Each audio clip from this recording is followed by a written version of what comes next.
what's your definition of a big buck, number one? And number two, can your land even produce what your expectations are? You know, we talk about inches in white-tailed deer and antlers. The most important half inch of deer management is that half inch of the trigger pull. Whether you own the land or you're hunting by permission, there are certain things you can do to grow and hunt bigger bucks. This is Deer and Deer Hunting TV.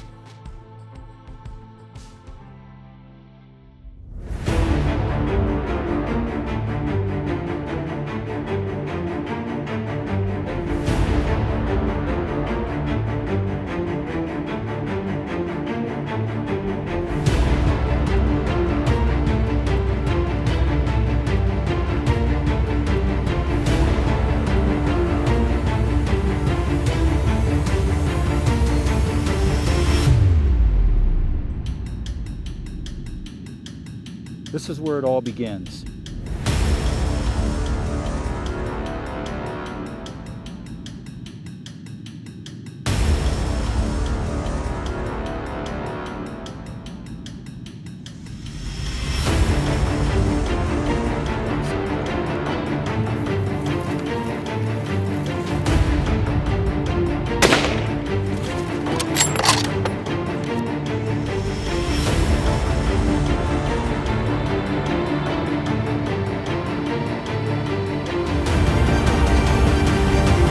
My best hunting day ever. This is Deer and Deer Hunting TV. Every fall, hunters go to bed each night and they begin to dream. They dream of misty mornings and old weathered deer stands. The feeling when they draw back that beautiful new Matthews bow. But most of all, they dream of Boone and Crockett-sized antlers. And then you know what happens next? They all wake up. This topic right now today is about growing bigger deer. The first thing that you need to do is, if you're really going to dedicate yourself to hunting big bucks, is you gotta let other bucks walk. You have to let the younger ones walk.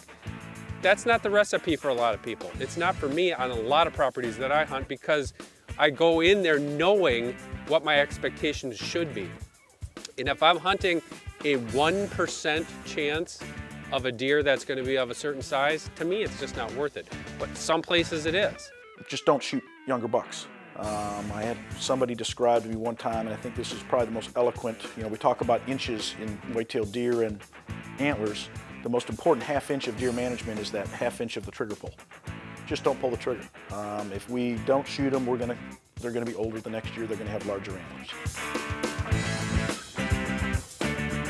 Number two, which actually should be number one in your priority list, is you have to kill more does. You have to keep that deer density below carrying capacity and below optimal levels for seeing deer, which is also a very difficult pill to swallow, because we like to see deer when we're hunting, but if you want to see big bucks, you cannot have 40, 50, 60, 70 deer per square mile in your general area and expect to grow those monsters and be able to kill them consistently. You know, I think it's the key to deer management. It's the key to maintaining good social structure, which is based upon sex ratio. It's the key to putting meat in the freezer without putting undue pressure on the bucks in your herd. It's also the key to maintaining, you know, good nutrition in your herd. But doe management and doe harvest is for many people the overlooked component of growing large antlers.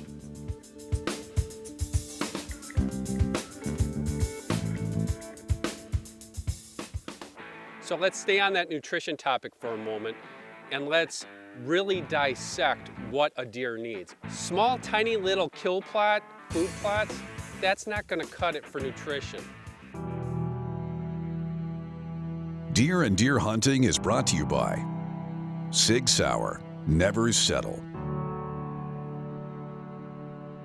Outdoor Edges, game processing sets to do it yourself and save. 10-point crossbow technologies, there is no substitute.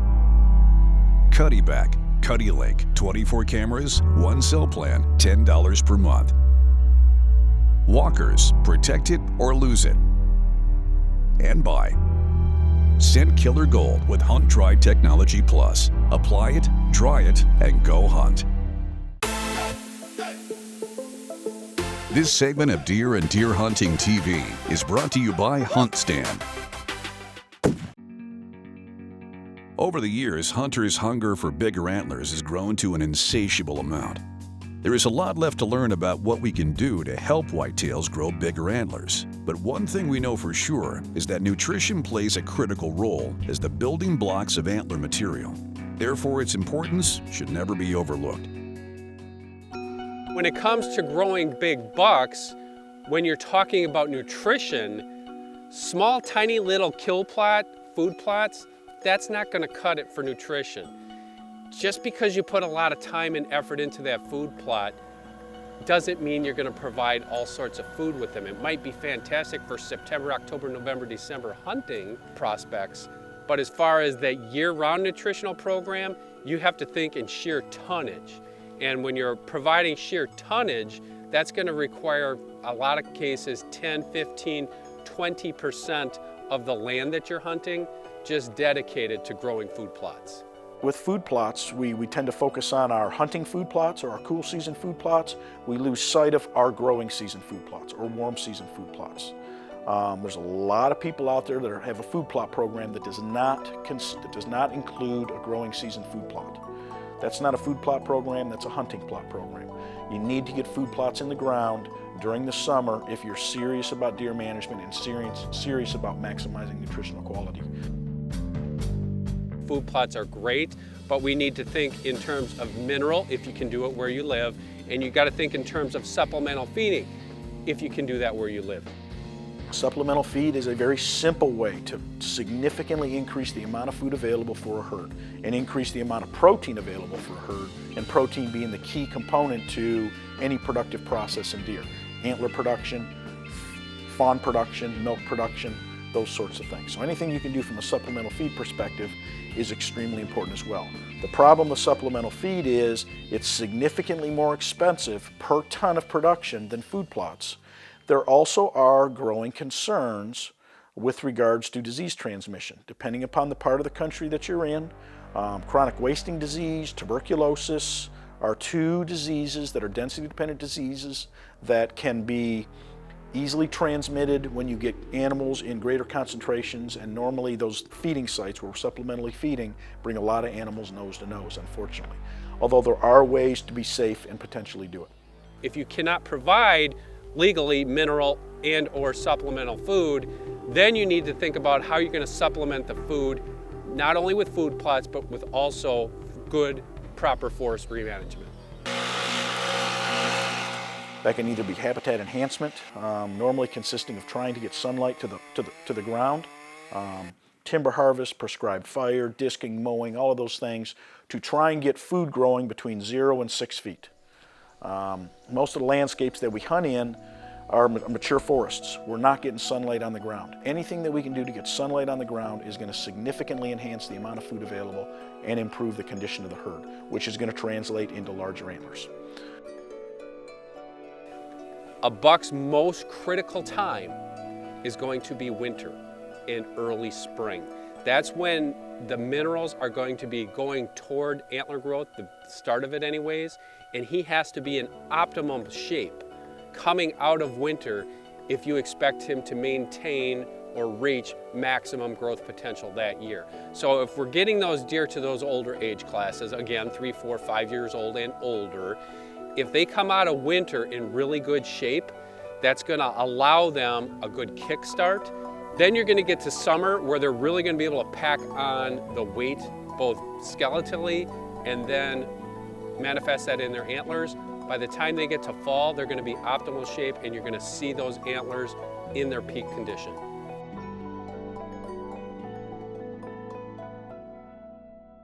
So a really good example of growing and hunting bigger deer, obviously our own Steve Bartilla. Steve has this down to a science. He does it across the country. He does it on the most optimal properties that are in North America.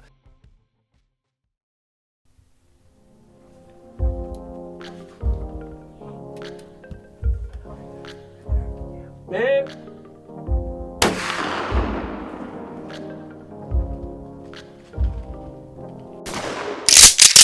Dan Schmidt hunts with Steve Bartilla every year in Brown County, Illinois.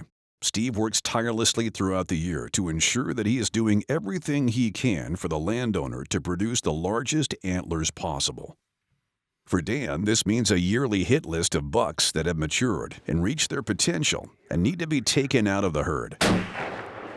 Steve's methods are simple and complicated at the same time. Simple in the fact that he provides the nutrition, he keeps the deer population to an acceptable level that's below maximum carrying capacity, and then he keeps the pressure off of those deer and allows them to basically beef up. When this all comes together in the perfect recipe is that you're going to have deer hit maturity, 3, 4, 5 years old, then you're going to be able to understand what is reality on that property.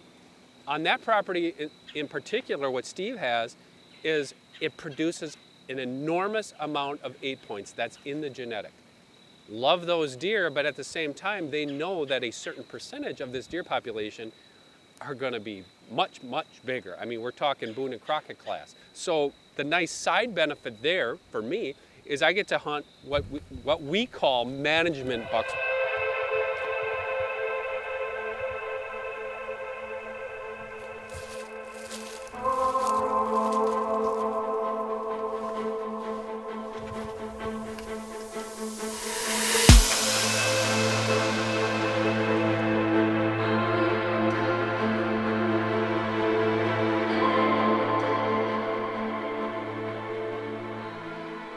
A big, beautiful buck came out and we got to watch him quite a while. It's early afternoon. We had barely been in the blind.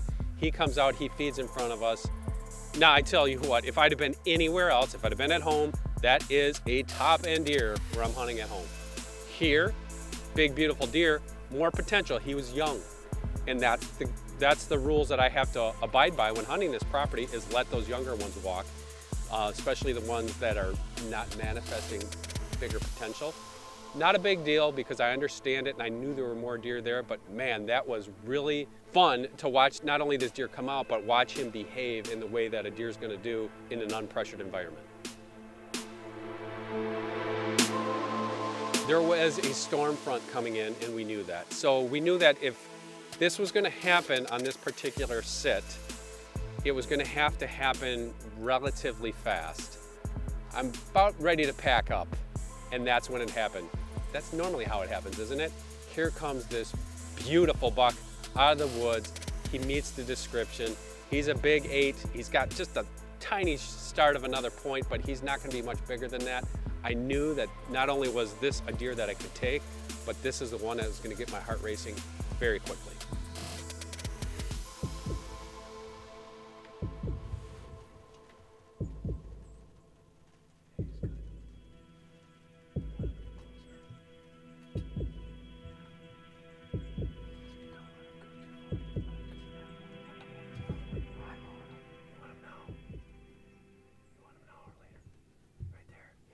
Man! Okay, I think we just got him. He went down right there. I heard him crash. I'm shaking hard. This happened right at the last second. He's a really good 8-pointer. We waited all day in the rain, and I tell you what, my heart's hammering. Okay, this didn't happen textbook like it does on TV. This is real life. It started raining, and all my years in gun hunting, if it starts raining and you got a good shot, take it, but make sure you get on that blood trail immediately. That's why I got out of the blind really quickly. I already found him. He's laying there dead. It's raining, and God has blessed us with a really good day here in Illinois. Just a beautiful buck. Beautiful, beautiful Illinois buck. Never been so blessed to spend a day in the woods.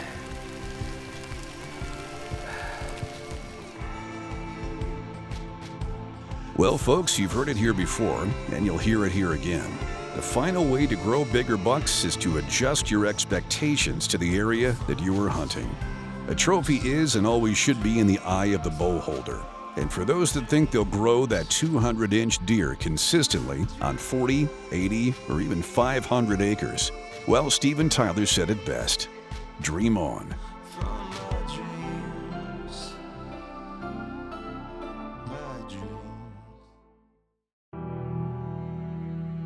Deer and Deer Hunting is brought to you by Hornady, accurate, deadly, dependable. Banks Outdoors, where memories are born. Get armed and deadly with Easton FMJ arrows. Sever broadheads, straight through it. And by Muddy Tree Stands, serious gear for serious hunters.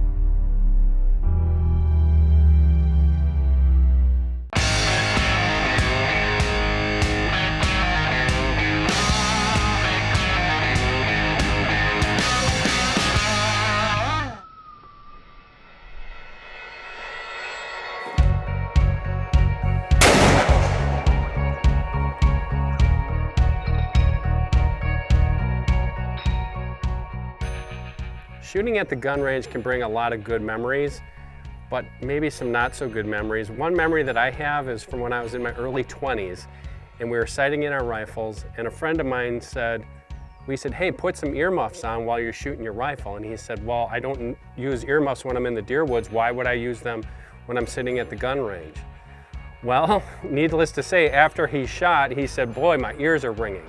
Well, that ringing is hearing loss. And we know today that you can't do enough to protect your hearing, especially in a situation, in an environment where you're shooting rifles, loud rifles. Let me give you a little bit of perspective. Hearing loss, permanent hearing loss, can happen at anything above 85 decibels. That's considered safe hearing noise when you're working with loud machinery, shooting guns, things like that. Well, guns can produce 140 to 165 decibels with one gunshot. Permanent hearing loss if you're not being careful. The best hearing protection you can use are the custom molded plugs. They're very, very effective at canceling noises, but they're also kind of cumbersome because you got to make sure you take them out so you can hear people talking, and it's not really conducive when you're shooting at the gun range. Hearing muffs, very popular. I love them. They work very, very well, but you have to get yourself a quality pair of muffs. Some muffs only cancel up to 15 decibels. That's not much when you're looking at 140, 165 decibel gunshot. Other quality ones are pushing 30 decibels. This pair here I have is 26 decibels canceling. It really helps when I'm shooting at the range, multiple shots trying to sight in a deer rifle, and especially these newer muffs, like this power muff. They also have noise amplification that I can use, and I can hear people talking to me. And you would think, well, why would you want something amplifying the noise in your ear if you're shooting a gun? Well, the technology here cancels it out, so it's not going to amplify it past those levels of the reduction. So every time you're shooting, especially at the gun range, even when you're in a hunting situation and you can help it, protect your ears. They'll thank you later.